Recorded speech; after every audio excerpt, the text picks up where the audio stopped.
Hello students, इस video में हम एनसीईआरटी क्लास 10 के चैप्टर 4 द्विघात समीकरण के उदाहरण 9 से 12 को डिस्कस करने वाले हैं। इनसे पहले के जो उदाहरण मैंने अपलोड किए हैं वो तथा जो बेसिक कंसेप्ट्स हैं उनको आप प्लेलिस्ट में जाकर देख सकते हैं और आप अपने कंसेप्ट्स को मजबूत कर सकते हैं। देखिए, उदाहरण 9 और 10 में हमने रूट्स को निकालना सीखा है, मूल को किस प्रकार से ज्ञात कर सकते हैं। उदाहरण 9 में परफेक्ट स्क्वायर बना के पूर्ण वर्ग बनाने की विधि को समझाया है, जबकि उदाहरण 10 में जो श्रीधराचार्य का सूत्र है, क्वाड्रेटिक फॉर्मूला है, उसको समझाया गया है।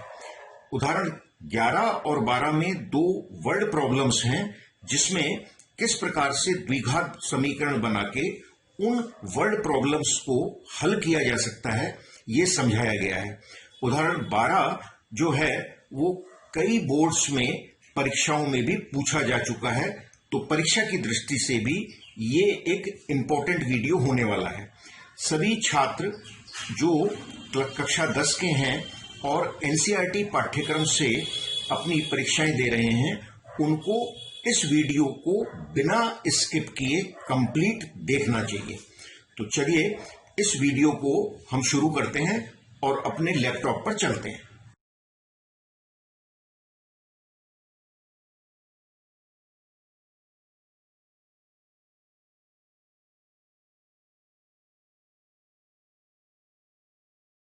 उदाहरण 9 पूर्ण वर्ग बनाने की विधि से 4x square plus 3x plus 5 बराबर 0 के मूल ज्ञात कीजिए। हमें एक द्विघात समीकरण प्राप्त है 4x square plus 3x plus 5 बराबर 0।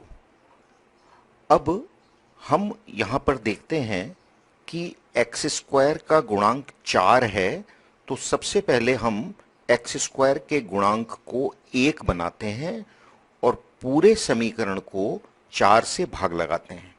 तो हमने प्राप्त किया x square plus 3/4x plus 5/4 बराबर 0। हमने क्या किया, पूरे समीकरण को 4 से भाग लगा दिया। अब अचर पद को हम दाएं पक्ष में ले जाते हैं और हम प्राप्त करते हैं स्क्वायर प्लस 3/4x बराबर -5/4।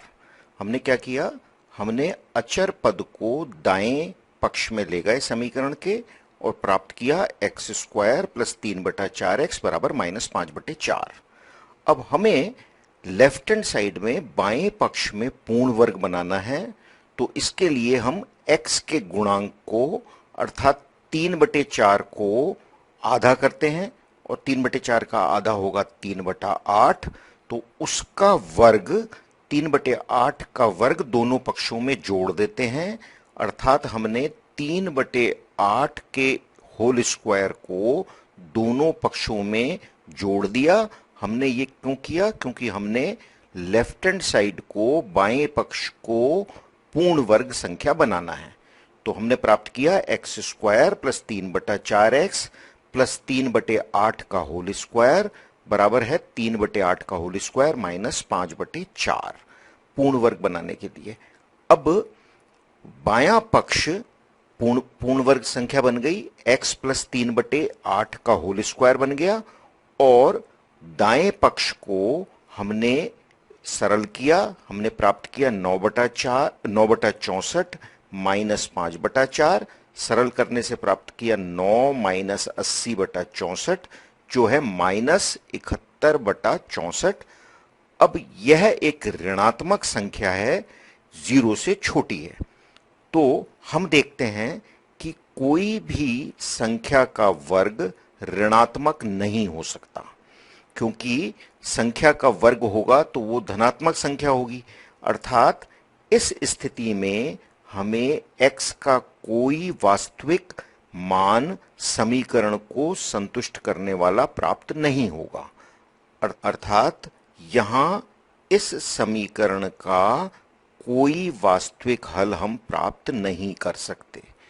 तो क्योंकि किसी संख्या का वर्ग ऋणात्मक नहीं हो सकता, संख्या का वर्ग हमेशा धनात्मक होता है, अतः x का कोई वास्तविक मान इस समीकरण को संतुष्ट नहीं करेगा, इसलिए समीकरण का कोई वास्तविक हल नहीं होगा। यह समीकरण हमें कोई रियल सॉल्यूशन नहीं देगा। उदाहरण 10, प्रश्नावली 4.1 के प्रश्न संख्या दूसरे के पहले प्रश्न को द्विघाती सूत्र से हल कीजिए। प्रश्न देखते हैं। प्रश्न है, एक आयताकार भूखंड का क्षेत्रफल 528 मीटर स्क्वायर है। क्षेत्र की लंबाई मीटरों में चौड़ाई के दुगने से 1 अधिक है। हमें भूखंड की लंबाई और चौड़ाई ज्ञात करनी है। यहाँ एक आयताकार भूखंड प्राप्त है और उसका क्षेत्रफल 528 मीटर स्क्वायर है। हमें लंबाई और चौड़ाई में एक संबंध प्राप्त है कि लंबाई मीटरों में चौड़ाई के दुगने से 1 अधिक है। तो हम मान लेते हैं कि आयताकार भूखंड की चौड़ाई x मीटर है, तो लंबाई कितनी होगी? दुगने से 1 अधिक होगी, अर्थात लंबाई 2x प्लस 1 मीटर होगी। क्योंकि लंबाई चौड़ाई के दुगने से 1 मीटर अधिक है, इसलिए लंबाई 2x प्लस 1 मीटर होगी। चौड़ाई हमने x मीटर मान ली है। अब क्षेत्रफल क्योंकि 528 मीटर स्क्वायर है, इसलिए क्षेत्रफल क्या होगा? लंबाई गुणा चौड़ाई बराबर क्षेत्रफल होगा आयत का। इसलिए x गुणा 2x प्लस 1 का मान 528 है, जो हमें एक समीकरण देता है। समीकरण होगा 2x square plus x minus 528 बराबर 0।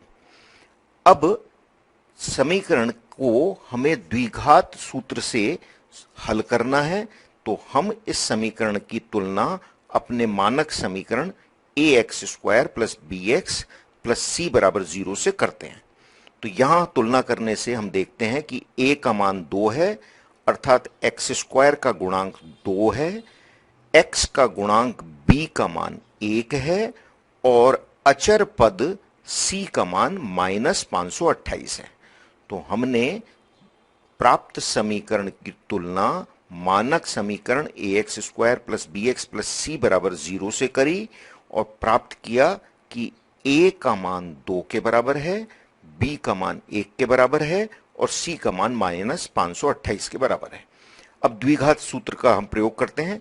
द्विघात सूत्र हम जानते हैं कि होता है x बराबर minus b plus minus under root B square minus 4ac बटा 2a, और इस सूत्र में हमने a, b और c के मान प्रतिस्थापित कर दिए। तो हमने x का मान प्राप्त किया -1 प्लस माइनस अंडर रूट 1 का स्क्वायर माइनस 4 गुणा 2 गुणा माइनस 528 बटा 2 गुणा 2, अर्थात हमने यहां a और b, c के मान प्रतिस्थापित कर दिए। मानक समीकरण से हम a, b, c के मान निकाल चुके हैं कि a का मान 2 है, b का मान 1 है और c का मान माइनस 528 है। द्विघात सूत्र x बराबर minus b plus minus under root B square minus 4ac बटा 2a में a, b, c के मान हमने प्रतिस्थापित कर दिए और अब इसको हल किया। सरल करने से हम प्राप्त करते हैं कि मान आता है -1 प्लस माइनस अंडर रूट 4225 बटा 4। 4225 का वर्गमूल होता है 65, तो ये हो गया -1 प्लस माइनस 65 बटा 4, अर्थात हमें 2 मान प्राप्त होंगे। एक तो प्लस से मिलेगा और एक माइनस से मिलेगा।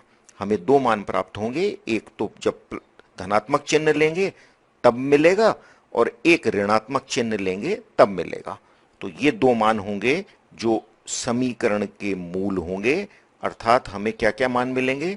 एक मान तो मिला -1 प्लस अंडर रूट 65 बटे 4 होगा या -1 माइनस 65 बटे 4 होगा। तो 2 मान, एक तो धनात्मक वाला तो प्लस 65 लेके प्राप्त किया और ऋणात्मक वाला हमने माइनस 65 लेके प्राप्त किया। अब इसको हल करते हैं तो हम क्या प्राप्त करते हैं, दो मान क्या हुए, एक तो हुआ 64/4 या माइनस 66/4, अर्थात ये मान हो गए 16 या माइनस 32/2, अर्थात माइनस 33/2, अर्थात एक मान ऋणात्मक प्राप्त करते हैं। तो x का मान ऋणात्मक कभी नहीं हो सकता क्योंकि x भूखंड की चौड़ाई है, इसलिए ये मान हमें माइनस 33/2 रिजेक्ट करना पड़ेगा। यह मान संभव नहीं है क्योंकि भूखंड की चौड़ाई कभी ऋणात्मक नहीं हो सकती, इसलिए x बराबर 16 मीटर हमारा मान्य मान होगा। x बराबर 16 मीटर मान्य मान होगा, अर्थात भूखंड की चौड़ाई 16 मीटर के बराबर है और भूखंड की लंबाई 2x + 1 मीटर है, इसलिए भूखंड की लंबाई कितनी होगी, 2 × 16 + 1 बराबर 33 मीटर होगी। तो हमने दोनों विमाएं आयताकार भूखंड की ज्ञात कर ली। चौड़ाई हमने ज्ञात की है x जो कि 16 मीटर है और लंबाई हमने ज्ञात की 33 मीटर है। उदाहरण 11, दो ऐसे क्रमागत विषम धनात्मक पूर्णांक ज्ञात कीजिए जिनके वर्गों का योग 290 हो। हम मान लेते हैं कि दो क्रमागत विषम धनात्मक पूर्णांक x और x + 2 हैं। हमने यहां दो क्रमागत विषम धनात्मक पूर्णांक x और x + 2 मान लिए। तो प्रश्नानुसार इनके वर्गों का योग 290 है, अर्थात x² प्लस x + 2 का होल स्क्वायर 290 के बराबर है। तो प्रश्नानुसार हम देखते हैं कि x² पहले धनात्मक पूर्णांक का वर्ग प्लस दूसरे धनात्मक पूर्णांक का वर्ग x + 2 का होल स्क्वायर 290 के बराबर है। अब हम इसको एक्सपेंड करते हैं, खोलते हैं, तो हम प्राप्त करेंगे x² + x² प्लस 4x + 4 बराबर 290। x + 2 का होल स्क्वायर हमने a + b के होल स्क्वायर के सूत्र से खोल दिया, जो होता है a² + 2ab + b²। सरल करें, सरल करने से हम क्या प्राप्त करते हैं, हम प्राप्त करते हैं 2x² प्लस 4x माइनस 286 बराबर 0। पक्षांतरण किया, अर्थात 290 को हम लेफ्ट हैंड साइड में लाए और उसमें से 4 घटाया तो 286 प्राप्त किया। 2 का पूरे समीकरण में भाग लगाया सरल करने के लिए, तो हमने प्राप्त किया x² प्लस 2x माइनस 143 बराबर 0, जो कि x में एक द्विघात समीकरण है। तो इस समीकरण की तुलना हम ax² plus bx plus c बराबर 0 से करते हैं। तो तुलना करने से हम क्या प्राप्त करते हैं, हम प्राप्त करते हैं a बराबर 1 है, b बराबर 2 है और c बराबर माइनस 143 है, अर्थात x² का गुणांक 1 के बराबर है, x का गुणांक 2 के बराबर है और अचर पद c माइनस 143 है। तो द्विघात सूत्र श्रीधराचार्य के सूत्र से हम x का मान क्या प्राप्त करते हैं, x बराबर होता है -b plus minus √b² minus 4ac upon 2a, और इसमें a, b और c के मान रख दें तो हम प्राप्त करेंगे -2 प्लस माइनस √2 का स्क्वायर माइनस 4 गुणा 1 गुणा माइनस 143 बटा 2 गुणा 1। यहां हमने क्या किया, यहां हमने a, b और c के मान सूत्र में, द्विघात सूत्र में रख दिए। अब इसको सरल करें तो सरल करने से हम प्राप्त करेंगे -2 प्लस माइनस √4 प्लस 572 बटा 2। हमने प्राप्त किया -2 प्लस माइनस √4 प्लस 572 बटा 2। 572 और 4 हो जाएंगे 576। तो हमारा नेक्स्ट स्टेप क्या होगा, हमारा नेक्स्ट स्टेप होगा -2 प्लस माइनस अंडर रूट 576/2। 576 का वर्गमूल होता है 24, तो हमने प्राप्त किया -2 प्लस माइनस अंडर रूट 24/2। 576 का वर्गमूल लिया जो कि 24 के बराबर होता है। तो हमें अब दो मान प्राप्त होंगे। एक मान x का प्लस के लेने से प्राप्त होगा और दूसरा माइनस के लेने से प्राप्त होगा। तो पहला मान होगा -2 प्लस 24/2 और दूसरा मान होगा -2 माइनस 24/2।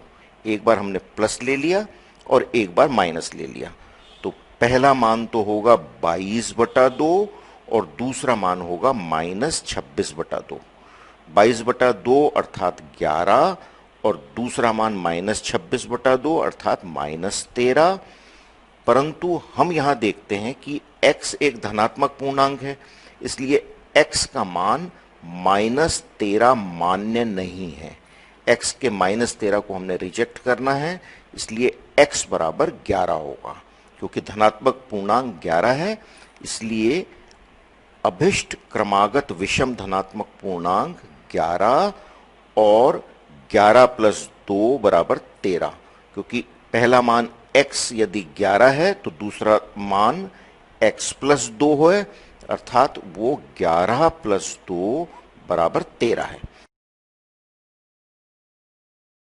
उदाहरण 12, एक ऐसे आयताकार पार्क को बनाना है जिसकी चौड़ाई इसकी लंबाई से 3 मीटर कम हो। इसका क्षेत्रफल पहले से निर्मित समद्विबाहु त्रिभुजाकार पार्क जिसका आधार आयताकार पार्क की चौड़ाई के बराबर और ऊंचाई 12 मीटर है से 4 वर्ग मीटर अधिक हो। देखिए आकृति। इस आयताकार पार्क की लंबाई और चौड़ाई ज्ञात कीजिए। यहां हम देखते हैं कि एक आयताकार पार्क बनाना है जिसकी चौड़ाई लंबाई से 3 मीटर कम हो। हम मान लेते हैं कि आयताकार पार्क की चौड़ाई x मीटर है, तो लंबाई x प्लस 3 मीटर होगी। क्योंकि चौड़ाई लंबाई से 3 मीटर कम है, इसलिए यदि आयताकार पार्क की चौड़ाई बराबर x मीटर मानते हैं तो लंबाई होगी x प्लस 3 मीटर। तो क्षेत्रफल लंबाई गुणा चौड़ाई होता है, इसलिए आयताकार पार्क का क्षेत्रफल बराबर होगा x गुणा x प्लस 3 मीटर स्क्वायर, अर्थात गुणा करने से ये मान आता है x square plus 3x metre square. अर्थात आयताकार पार्क का क्षेत्रफल कितना मिलता है हमें? x square plus 3x metre square. अब त्रिभुजाकार पार्क का आधार x मीटर है। प्रश्नानुसार हम देखते हैं चौड़ाई के बराबर है, तो त्रिभुजाकार पार्क का आधार बराबर x मीटर है और ऊंचाई 12 मीटर है, हमें प्रश्न में दिया गया है। इसलिए त्रिभुजाकार पार्क का क्षेत्रफल होगा 1/2 आधार गुणा ऊंचाई, अर्थात 1/2 गुणा x अर्थात आधार गुणा 12 अर्थात ऊंचाई, जो बराबर होता है 6x मीटर स्क्वायर। अर्थात त्रिभुजाकार पार्क का क्षेत्रफल 6x मीटर स्क्वायर है। अब प्रश्न में हम ये देखते हैं कि आयताकार पार्क का क्षेत्रफल त्रिभुजाकार पार्क के क्षेत्रफल से 4 मीटर स्क्वायर अधिक है, इसलिए x स्क्वायर प्लस 3x बराबर होगा 6x प्लस 4, जो हमें एक द्विघात समीकरण देता है x square minus 3x minus 4 बराबर 0। हम इस द्विघात समीकरण को द्विघात सूत्र से हल करते हैं। तो हमने सबसे पहले समीकरण ax square plus bx plus c बराबर 0 से इस समीकरण की तुलना की। हमने प्राप्त किया a अर्थात x स्क्वायर का गुणांक 1 के बराबर है, b अर्थात x का गुणांक -3 है और अचर पद c -4 के बराबर है। अब द्विघात सूत्र हम जानते हैं। द्विघात सूत्र होता है x बराबर -b plus minus under root B square minus 4ac बटा 2a, जहां हम a, b और c के मान रखते हैं। तो हमने क्या प्राप्त करा? हमने प्राप्त किया -3 प्लस माइनस अंडर रूट -3 का होल स्क्वायर -4 गुणा 1 गुणा c अर्थात -4 बटा 2 गुणा 1। यहां हमने द्विघाती सूत्र में a, b और c के मान प्रतिस्थापित कर दिए और हम इसकी अब गणना करते हैं। तो गणना करने से हम क्या प्राप्त करते हैं? गणना करने से हमने प्राप्त किया कि ये मान है 3 प्लस माइनस अंडर रूट 25 बटा 2 अर्थात 3 प्लस माइनस 5 बटा 2 के बराबर है, क्योंकि 25 का वर्गमूल 5 होता है, इसलिए ये मान 3 प्लस माइनस 5 बटा 2 अर्थात एक धनात्मक मान लेने से हमें प्राप्त होगा 3 प्लस 5 बटा 2 और ऋणात्मक लेने से प्राप्त होता है 3 माइनस 5 बटा 2 अर्थात x के दो मान हमने प्राप्त किए 4 और -1। अब हम देखते हैं कि x क्या है। x आयताकार पार्क की चौड़ाई है और यह कभी ऋणात्मक हो नहीं सकती, इसलिए हमको x बराबर -1 को छोड़ना पड़ेगा, इस मान को रिजेक्ट करना पड़ेगा। तो क्योंकि x पार्क की चौड़ाई है अतः ऋणात्मक नहीं हो सकती, इसलिए x -1 के बराबर नहीं हो सकता। x बराबर -1 असंभव मान है, इसलिए x का मान कितना होगा? x का धनात्मक मान होगा 4 अर्थात पार्क की चौड़ाई होगी 4 मीटर और लंबाई है x प्लस 3 मीटर अर्थात पार्क की लंबाई होगी 4 प्लस 3 मीटर बराबर 7 मीटर के।